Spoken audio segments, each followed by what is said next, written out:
Hello Internet and welcome back to the RoUCa Grid. Right, today we're going to be talking about lotteries, which are the building blocks of behaviour. Basically, everything we do is based upon the format of a lottery, so let's get into it.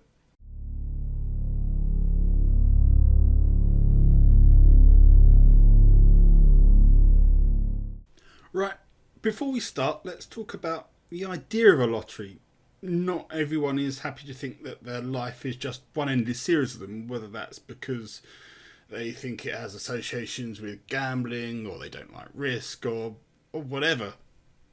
Our relationship with understanding our brain's a funny one. Our brain produces our understanding of the world, but also our means of understanding it. So when we describe a process in the environment, we're giving it a label we've conjured up just to represent something we're perceiving. We're just assigning labels to a process of something that's already there. A lottery is just a convenient label to talk about a process that already exists in the environment. I'm not suggesting that you need to go to Gamblers Anonymous or anything just because your life consists of lotteries. A lottery is just a process that takes a particular format, and in that way, they're all the same.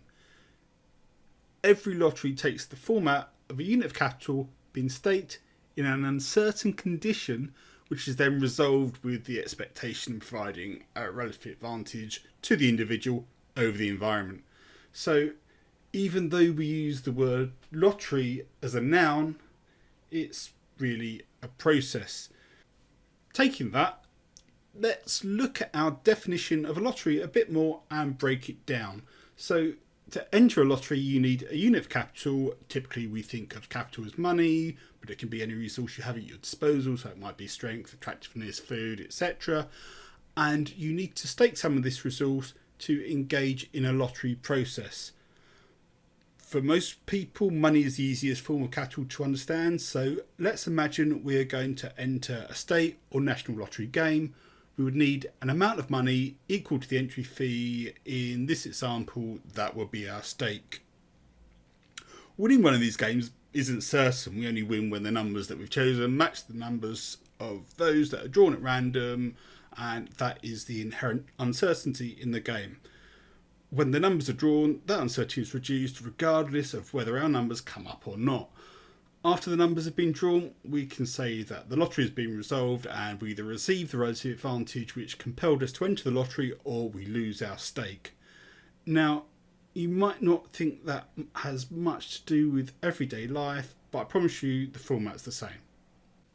Let's use turning on a light switch as an example. So people don't just go around randomly turning on light switches. You turn on a light switch because it's dark and you want to see better. This is our relative advantage. There's a cost to doing this. We have to stop what we're doing, get up, walk across the other side of the room to the light switch. Granted, this is minimal, but it's the process of a lottery we're interested in examining. Then there is the uncertainty. Again, this is minuscule. We expect lights to come on when we turn the switch, but it's not certain. So have you ever had the experience of a light bulb blowing? You get that, I didn't expect that moment of realisation.